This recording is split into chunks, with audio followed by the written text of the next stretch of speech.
今若讲到环境的议题，每一年4月27号，荷兰拢会办国王节。伫运河的边仔会有各种的活动，而且这游客是吵。不过本数的量同款就真惊人啊！即卖有环保团体因招志工做伙甲这塑胶本数循环再利用，因摕来做船、做岛啊、甲椅啊，唔但环保，而且还阁真好用。阿姆斯特丹的民众穿感冒色的衫庆祝一年一班的国王节，行路四界拢是音乐的声音，运河后面也拢是秘鲁的管仔、塑胶管仔甲各种本数。这时阵一阵特别志工进场咯，大人甲囡仔总共250个志工，扎网啊坐船，开始过运河内底各种的本数。Pair of shoes for sure, and we also fish today some bottles, a lot of heads, so completely a lot of cans, so really a lot of trash. We have a full bottle of ketchup.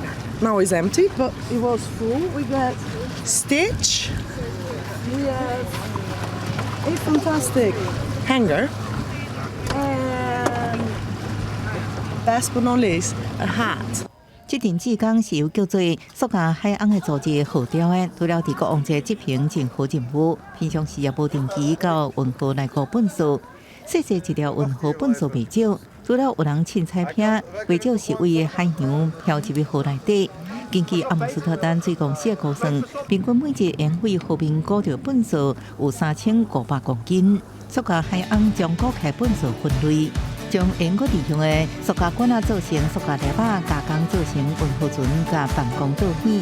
这每一只高本数的船，拢是优秀一个塑胶本数做的。We've got about 35 boats, about 250 people on the canals now. So yeah, and I think there's a lot to be plastic to be fished today because of the beautiful weather. Also yesterday, the whole city was full with people. 亲像讲这安尼会真做大量本数的节庆，是塑胶海岸高本数的日子，因为塑胶本数真多，因也协助企业举办净河活动，号召员工加入，原来友好，原来净河。讲这顾客塑胶本数会作为运河厝的原料，未来真做阿姆斯特丹河景的重点技术。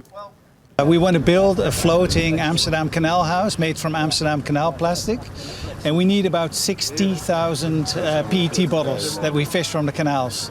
We've got tens of thousands already, and today there's going to add to the catch, of course, but we still need a lot of plastic. 公司新闻张淑芬朋友。